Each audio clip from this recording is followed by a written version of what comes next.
Alors que les Vierges noires sont toutes des représentations de Marie, on n'emploie jamais le vocable « Marie noire ». C'est donc que le générique « Vierge » a plus d'importance que le prénom. Le symbole dépasse la personne. Le mot « vierge » n'avait pas autrefois le sens anatomique précis qu'il a aujourd'hui. On était vierge quand on était indépendant. Il signifiait textuellement « qui n'est pas attaché à quelqu'un ». Donc célibataire avec un statut dans la communauté. C'était le cas des druidesses. Elles choisissaient librement les géniteurs de leurs enfants sans encourir le moindre reproche de la communauté, car elles incarnaient la grande Vierge Mère sans laquelle rien ne serait.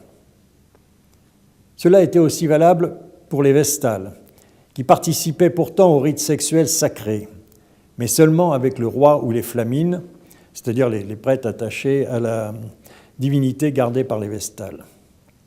Vierge correspond donc au mot grec parthénos, qui signifie seulement femme non mariée, et aussi mère. Ça a deux significations, mère mais non mariée. On pensera donc ici au nom du Parthénon à Athènes.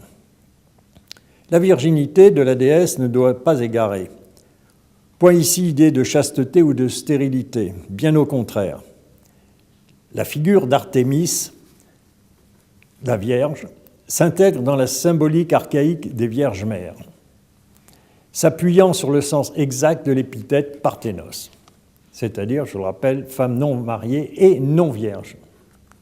Fraser remarque d'ailleurs qu'il n'y a pas de culte public d'Artémis, la chaste. Elle s'intéressait comme Diane en Italie à la perte de la virginité et à la grossesse. Et non seulement elle aidait les femmes à concevoir et à enfanter, mais elle les y encourageait. Alors ces Vierges noires sont différentes, mais pourtant tellement semblables.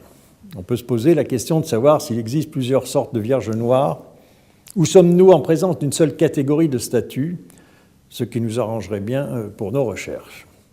L'observation et l'étude des statues de Vierges noires permet de dégager des similitudes et les coïncidences assez nombreuses pour qu'elles ne soient pas le fait du hasard. Dès lors, il devient utile de les grouper afin d'essayer de dégager une sorte de cahier des charges qui aurait présidé à la fabrication d'une Vierge noire.